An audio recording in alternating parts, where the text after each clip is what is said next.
Los cambios de fase. Para que se logre cambios de fase, nosotros necesitamos agregarles calores.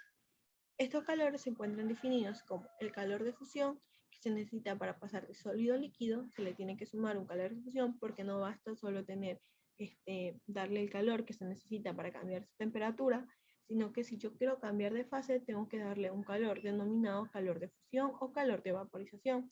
En este caso, si pasa de sólido a líquido, se le denomina calor de fusión, y si pasa de líquido a vapor, se le denomina calor de vaporización.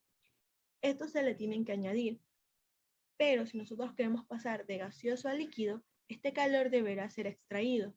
Lo mismo pasa si queremos pasar de líquido a sólido, deberá ser extraído el calor de fusión. Para el agua, LF se encuentra definido por tablas y para el agua es 3.34 por 10 a la 5 joules sobre kilogramos. El LB para el agua es 2.256 por 10 a la 6 joules sobre kilogramo. Quemaduras de vapor contra quemaduras de agua.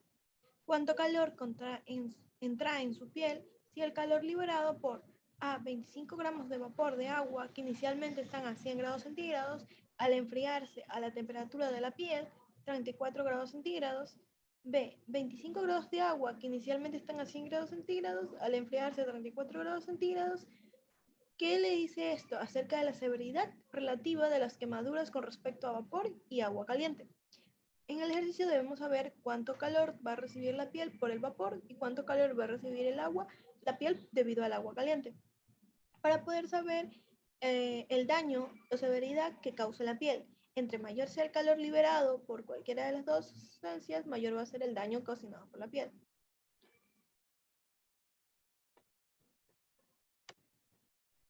Literal A. Sacamos los datos del problema. Por tabla nosotros sabemos que el L de vapor es igual a 2.256 por 10 a la 6 joules sobre kilogramos, que la masa es 25 por 10 a la 3 kilogramos, la masa del vapor y la masa del agua es la misma, son la misma para ambos, que el calor de fusión, el de calor de vaporización está dado por masa multiplicado por el L de vapor, pero nosotros sabemos que el vapor debe convertirse a agua. Entonces, para poder convertirse de vapor a agua, se le tiene que quitar su calor de vaporización. Por lo tanto, usamos un signo negativo. La variación de temperatura va a ser la temperatura final menos la temperatura inicial, cuya temperatura inicialmente se encuentra a 100 grados centígrados y cuya temperatura final va a estar a la temperatura de la piel, que es 34 grados centígrados. La resta de esto nos da una diferencia de menos 66. El C, que es el calor específico del agua, 4190 joules sobre kilogramo por Kelvin. Encontramos primero el calor que va a botar el calor al entrar en equilibrio térmico con la piel. El calor que va a recibir la piel por parte del vapor va a estar dado por la masa que multiplica al C, el coeficiente de calor del agua, multiplicado por la variación de temperatura, que es el calor necesario para poder cambiar las temperaturas, más el calor que va a perder, que es el calor que necesita para poder cambiar de fase de vapor a líquido. Se extrae la masa, que es un factor común, y esa masa que multiplica a menos el L de vapor más el coeficiente de calor específico por la variación de temperatura. Se reemplazan los datos y se obtiene que el calor que va a soltar el vapor hacia la piel va a ser menos 6.333 por 10 a la cuarta joules. El agua no cambia de fase, por lo tanto solo tiene que cambiar su temperatura. De 100 tiene que cambiar a 34, que es la temperatura de la piel. Por lo tanto, el calor que va a botar el agua va a ser igual a la masa por el coeficiente del agua multiplicado por la variación de temperatura. Y eso nos da igual a menos 6.914 por 10 a la 3 joules. Nos damos cuenta que el calor de vapor es mayor que el calor que pierde el vapor es mayor al calor que pierde el agua. Por lo tanto, nos damos cuenta que las quemaduras por vapor son más severas que las quemaduras de agua.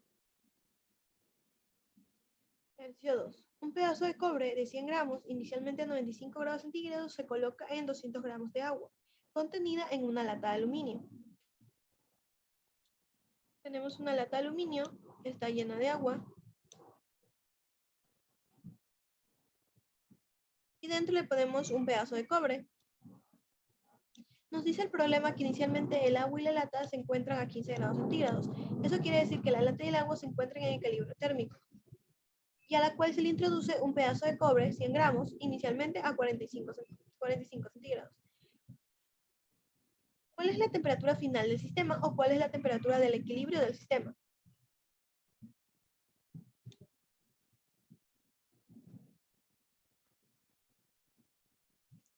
Sabemos que calor que gana es igual a menos calor que pierde. El calor que pierde siempre van a ser los que están a mayor temperatura y quienes ganan calor siempre van a ser los que tienen menor temperatura. Entonces, en este caso, quien tiene menor temperatura es el sistema agua-aluminio, mientras que el que tiene mayor temperatura es el pedazo de cobre. Por lo tanto, el calor del sistema agua-aluminio va a ser igual a menos el calor del pedazo de cobre.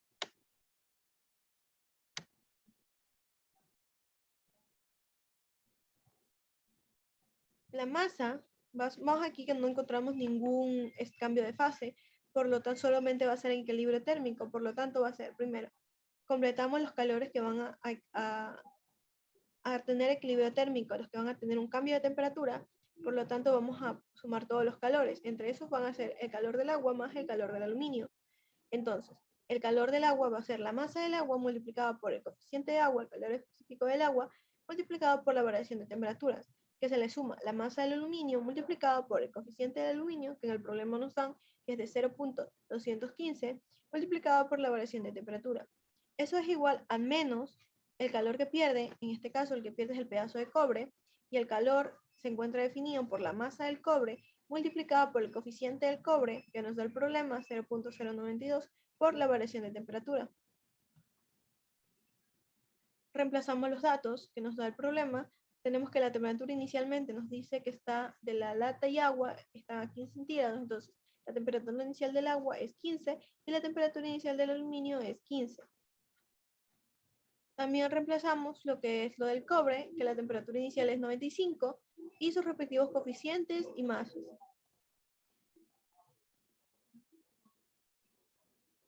Aquí sacamos factor común, temperatura final menos temperatura inicial, que multiplica a la masa del agua multiplicada por el coeficiente del agua, como están en unidades de gramo, de calorías sobre gramos, nosotros tenemos que aquí no va a ser 400, 190, sino va a ser 1, la del agua, y la del aluminio 0.215.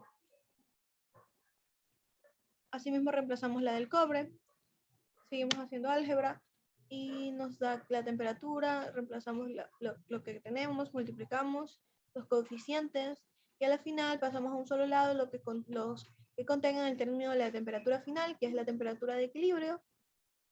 Seguimos haciendo álgebra, despejamos la temperatura final y nos da un total de 17 puntos centígrados.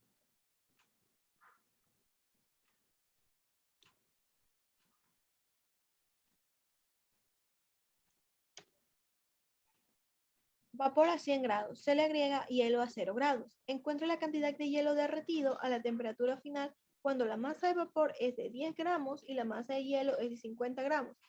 ¿Qué pasaría si? Repita cuando la masa de vapor es 1 gramo y la masa de hielo es 50 gramos.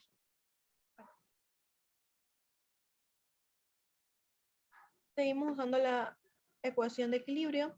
La que gana es igual a menos la que pierde. En este caso, la que gana va a ser el hielo, porque está a 0 grados centígrados, y la que pierde va a ser el vapor, porque está a 100 grados centígrados.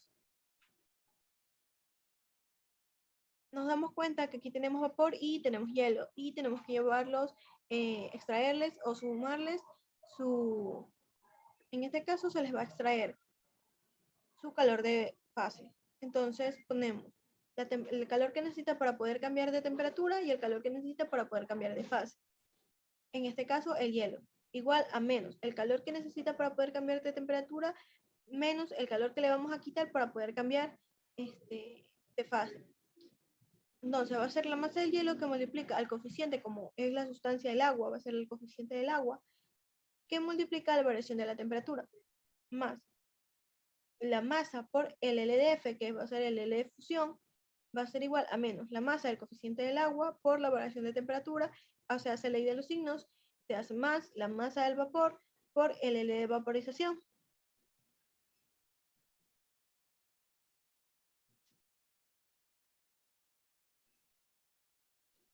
Como datos, nosotros tenemos que la masa del hielo es 0.05 kilogramos, el L de fusión es por tabla desde 3.34 por 10 a la 5 joules sobre kilogramos, y el calor, pero el calor de fusión va a ser igual a la masa por el LF, y eso es igual a 16.700 joules. De esta manera también sacamos el calor de vaporización. El calor de vaporización va a ser la masa del vapor, que es 0.01, multiplicado por el LB, que es el de vapor, que es 2.26 por 10 a la 6 joules sobre kilogramos, y nos da un valor de 22.600 joules.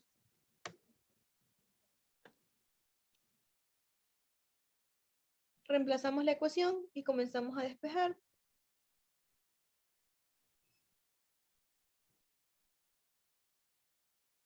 Y a la final nosotros tenemos que con el despeje de la temperatura final, temperatura de equilibrio, nos da igual a 313.13 Kelvin. Calor específico de los gases.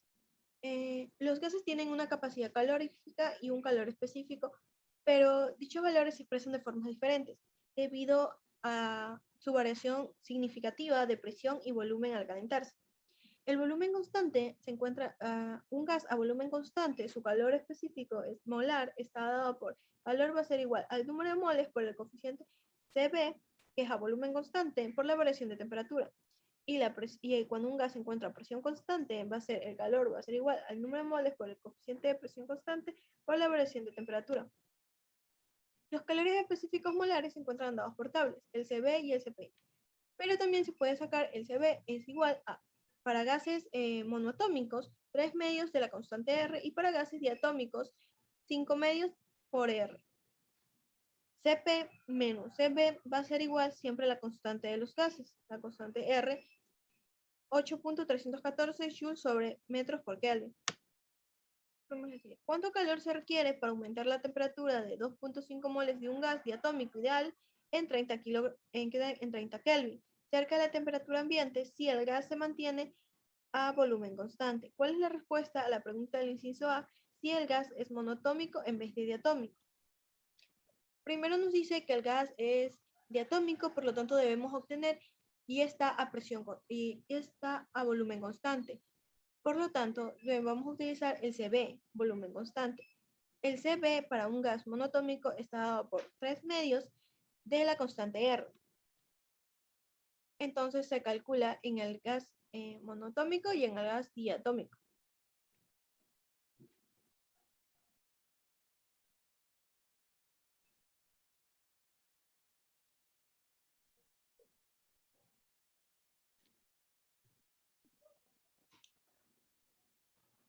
Debería ser 3 y este debería ser 5.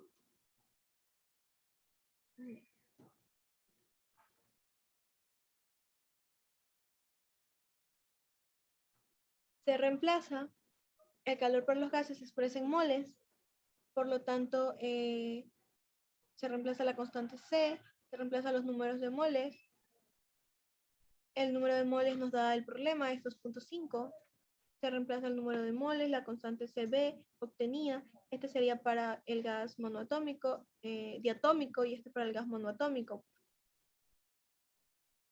Se saca el calor, va a ser igual al número de moles por el Cb multiplicado por la variación de temperatura. Nos dice que debe pasar de 0 con una variación de un gas diatómico ideal de 30 cerca de la temperatura ambiente si el volumen se mantiene constante. Para aumentar la temperatura ideal, para aumentar la temperatura de un gas ideal en 30 grados Kelvin, para poder aumentarla. Entonces significa que en realidad esos 30 son la variación de temperatura. ¿Cuánto voy a aumentar? Entonces utilizo esa de aquí directamente aquí, 30, y nos sale un valor de 1559. Lo mismo hago para el gas monoatómico, pero usando su Cb monoatómico, y nos sale un valor de 935 joules.